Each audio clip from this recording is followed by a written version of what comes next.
France Inter.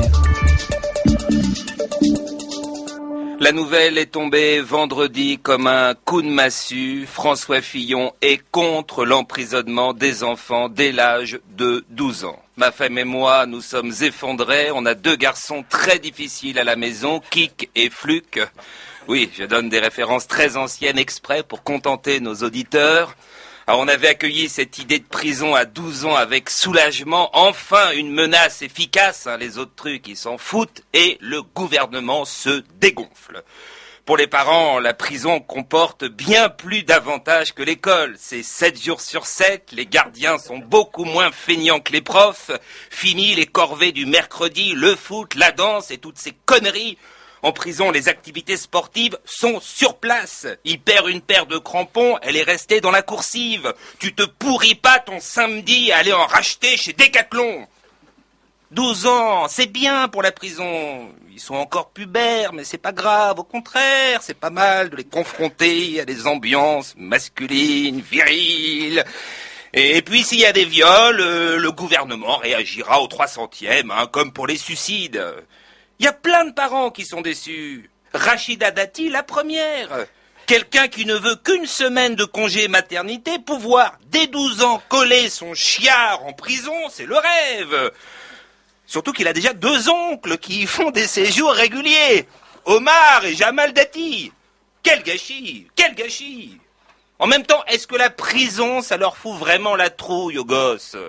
On ne se lave que 2 fois par semaine, on passe son temps à regarder la télé. Mon grand, c'est typiquement la vie dont il rêve.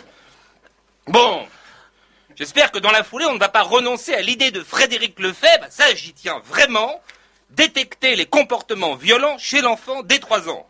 Parce que nous, la petite dernière, Violette, 2 ans et 3 mois, elle est pire que les 2 garçons.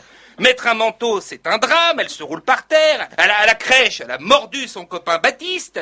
Et à la maison, systématiquement, elle recrache ses petits Suisses. Vous imaginez, dans 30 ans, si on ne fait rien ?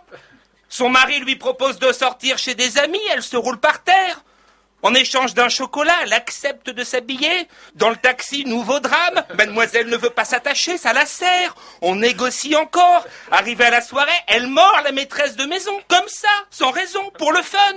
Son mari s'excuse, il est désolé, ça n'arrive jamais. Une vieille psy à lunettes, à moitié dingue, lui demande si à la maison tout se passe bien. Et il répond que oui. Finalement, on passe à table, et là, la Violette, 32 ans et 2 mois, elle recrache son potage aux légumes devant tout le monde, puis elle tape dedans avec les 2 mains et s'en badigeonne les cheveux.